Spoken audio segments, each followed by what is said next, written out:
Welcome back. Part 1 gave you the first 15 MLB teams, and now it's time for the rest. Heartbreak, heroics, and enough chaos to fill an ESPN documentary. Grab some peanuts and Cracker Jack, because this is part 2 of every MLB team explained. Atlanta, 3-time champs. The 90s Braves rotation, straight up unfair. Maddox, Glavine, Smoltz. They were like a cheat code in a video game. Add in Chipper Jones, and you've got a dynasty. Then 2021, they shocked everyone and won it all. Braves fans still doing the tomahawk chop like it's 1995. And trust me, you can hear it from space. Mets fans, bless your souls. New York Mets, a franchise that can make winning look like losing. 2 titles. The Miracle Mets of '69 and the Wild '86 team with Doc Gooden and Darryl Strawberry. But since then, pain. The 2007 collapse. The 2015 World Series heartbreak. And let's not forget Bobby Bonilla getting a paycheck every July 1st until 2035. Mets baseball is basically a reality show, but sadder. Philadelphia Phillies, oldest continuous franchise, but only 2 championships. Mike Schmidt's bombs in the 80s, the 2008 team with Cole Hamels, Chase Utley, and Ryan Howard. Fast forward, Bryce Harper rolls in, and suddenly Philly baseball has swagger again. Phillies fans, loud, loyal, and terrifying. These are the same people who booed Santa Claus and threw batteries at J.D. Drew. Miami Marlins.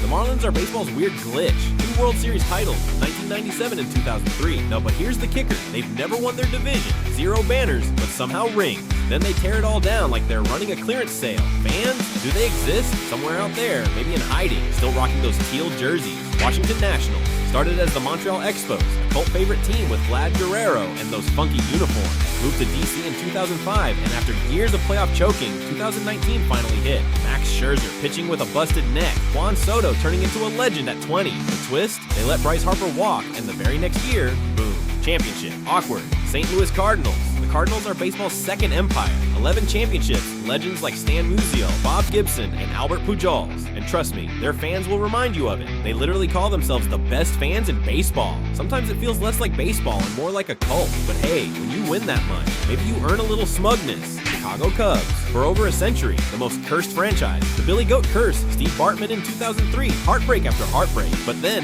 2016. 108 years of pain gone in one epic World Series. Chris Bryant to Rizzo, final out, tears everywhere. Wrigley Field felt like heaven that night. Cubs fans still cry when they hear the words "Fly the W," and honestly, who can blame them? The Milwaukee Brewers, born in Seattle as the Pilots, then moved to Milwaukee in 1970. 1 World Series appearance in '82, but no rings yet. Still, they've had Robin Yount, Paul Molitor, and recently Christian Yelich. And you cannot beat Milwaukee tailgates. Grilling brats, drinking beer, then watching Bernie Brewer slide into a giant mug. Brewers fans don't need a ring. They already won the cookout. The Reds are old school. The first professional team in 1869. 5 championships, and the big red machine of the 70s was unstoppable. Pete Rose, Johnny Bench, Joe Morgan, straight up juggernaut. But lately, let's just say not quite the same vibe. Reds fans are basically like, remember the 70s? Yeah, that was cool, right? Pittsburgh Pirates. 5 titles, Roberto Clemente's legacy, Willie Stargell's power. Their history is legendary, but the modern Pirates?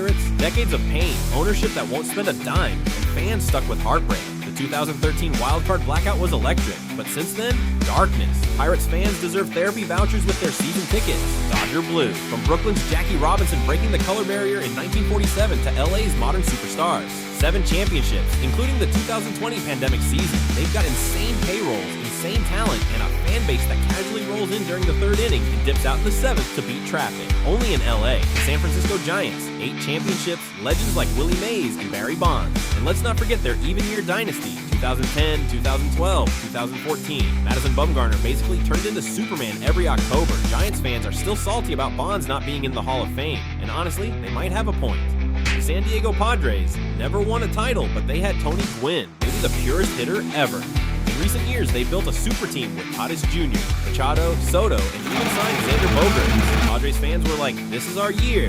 And then reality hit. At least their brown and gold uniforms are fire. Colorado Rockies. Rockies baseball equals thin air chaos. Coors Field makes hitters look like gods, and pitchers cry themselves to sleep. They made the World Series in 2007, won 21 out of 22 games to get there, and then got swept. Rockies fans, chill, loyal, and powered by craft beer. Baseball's mile-high experiment, Arizona Diamondbacks, the Baby Snakes, expansion team in '98, and just 3 years later, they stunned the Yankees in the 2001 World Series.